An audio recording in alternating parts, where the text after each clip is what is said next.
girls who are primed for assault because people are going to want to check their private parts in suspecting who is trans and who is cis and who's doing what. Are we really supposed to take this seriously?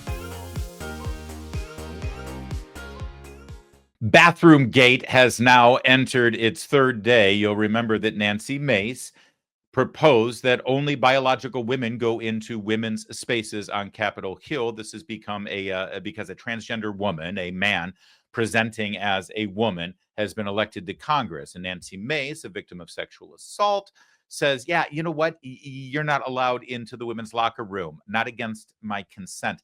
I shouldn't have to disrobe in front of a biological male. I shouldn't have to see a man's naked body parts without my consent, and I do not give my consent. Speaker Mike Johnson yesterday affirmed that and set in concrete the policy for this upcoming Congress, that in fact, that would be the policy for bathrooms and locker rooms. You'd think that would be the end of it. Nope. Democrats really think this is a good issue for them. Alexandria Ocasio-Cortez decided to speak with the media about it, and well, here's what she thinks. What Nancy Mace and what Speaker Johnson are doing are endangering all women and girls. Because if you ask them, what is your plan on how to enforce this? They won't come up with an answer. And what it inevitably results in are women and girls who are primed for assault because people are going to want to check their private parts in suspecting who is trans and who is cis and who's doing what. And so the idea that Nancy Mace wants little girls and women to drop trow in front of who? An investigator? Who would that be? Because she wants to suspect and point fingers at who she thinks is trans is disgusting. Hold on. Oh, good freeze on the face there too. Are we really supposed to take this seriously? She's punking us now, right? This is not literally her take, is it? This is the serious person that we're actually okay, all right. So a couple of things here. When you're debating with somebody about a broad issue, see, what's the issue here? The issue here is that men cannot become women and women cannot become men. And women have a right to their private space. And even if a man is pretending to be a woman, he does not have the right to violate women's privacy and women's sanctuary spaces, I guess is the best way to put it. The sanctity of those spaces, like a ladies' room and a locker room. That's the big policy. That's the big issue here, the principle that's being discussed. When you're discussing a major principle like that, and the opposition comes in, and the only thing they've got is, well, how are you going to do that? What's your plan to enforce this? You've already won the argument. Okay? Alexandria Ocasio-Cortez, by making this the hill she'll die on. Well, what are you going to do? Ask little girls to drop their pants so you can see what kind of body parts they have? If that's her argument, she has lost the argument because she's conceded that you're right on the principle. Her only argument is the logistics, right? It's like the argument they've got on the border right now. They're not claiming that 20 million people who have come to this country illegally should be allowed to stay. No. Their argument over the deportations are, well, how are you going to do that? And how much money is it going to cost? I mean, really, it's not realistic to just go door to door and round up people who are in the country illegally. And the only response should be, aha. So you concede that they shouldn't be here and you concede that they should be deported. Your only argument is logistics. And that's her argument here. But to suggest that Nancy Pelosi and Nancy Mace and Speaker Johnson and other Republicans are advocating for little girls to have to drop their pants to prove that they're really little girls is so insidiously, nauseatingly condescending and ignorant that it's hardly worth a response. I mean, I'll counter your argument, Alexandria Ocasio-Cortez, with this one. Up until about a minute and a half ago in American history, we had boys' rooms and girls' rooms. We had men's locker rooms and women's locker rooms. And men were not allowed in the women's room, and women were not allowed in the men's room. I ask you now, Rep. AOC, how did we enforce that? I mean, logistically, did we ask everyone to drop their pants before using the facility that they're assigned? No, we did not. Somehow we made it work. Let's let the process play itself out.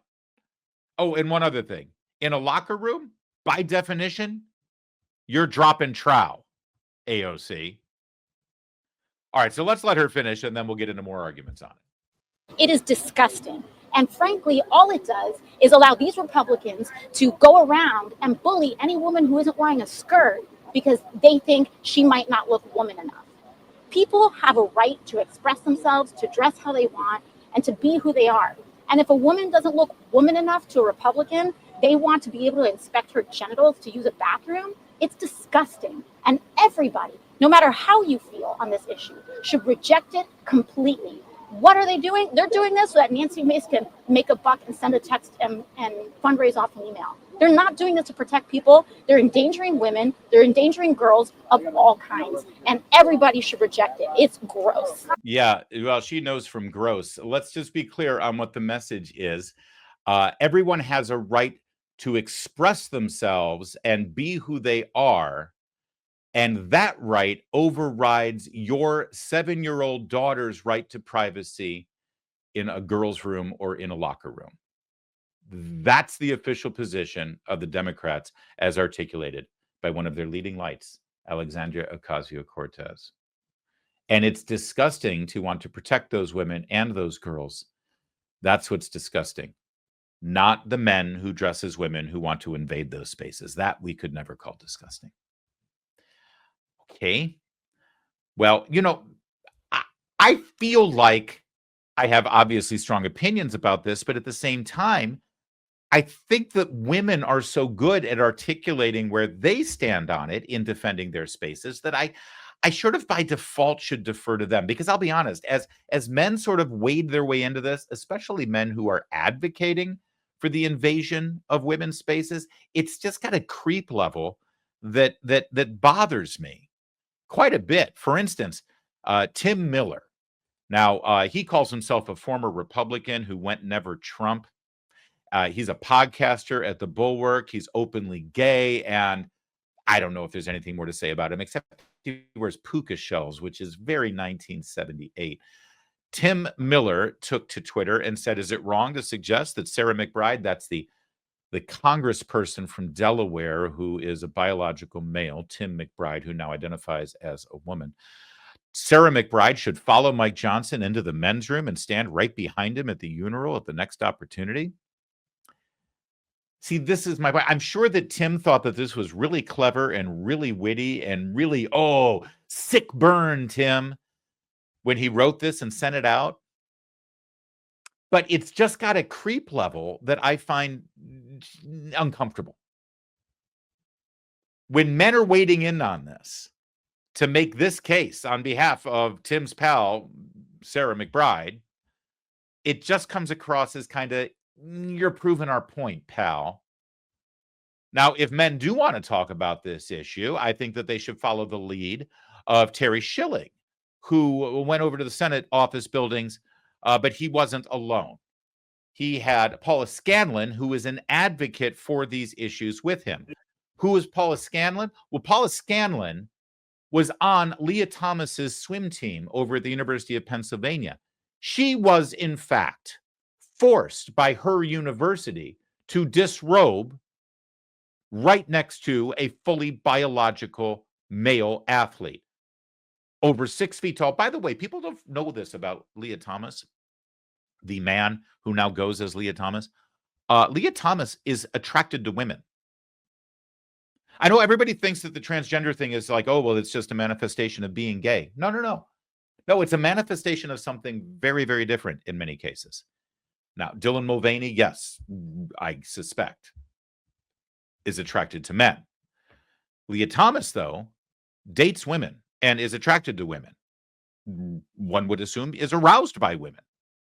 And Leah Thomas, a fully intact in every possible biological and anatomical way, was forced upon Paula Scanlon on a daily basis by the University of Pennsylvania in that locker room.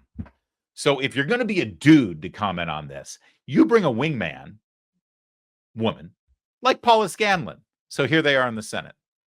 Hey guys, it's Terry Schilling with Paula Scanlon here. Nancy Mace has been doing a great job covering the House, so we decided to help her out in the Senate with these very basic rules here. Men don't belong in women's bathrooms. End of story. Period. End of story. And laugh about it. Paula Scanlon.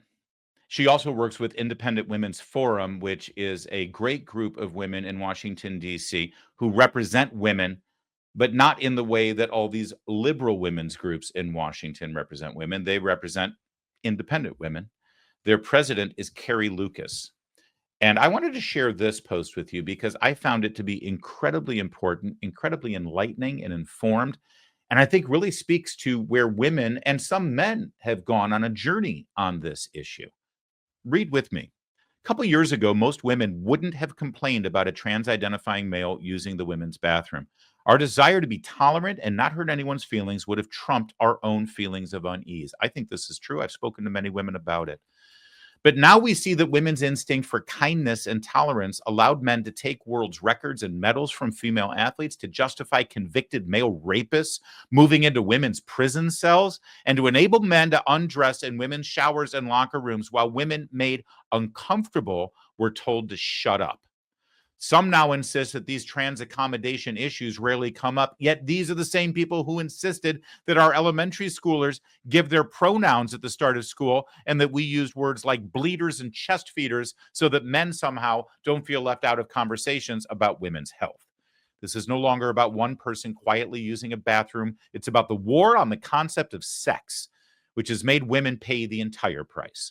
Women have paid with lost opportunity, safety, and dignity. So I'm sorry, Representative McBride.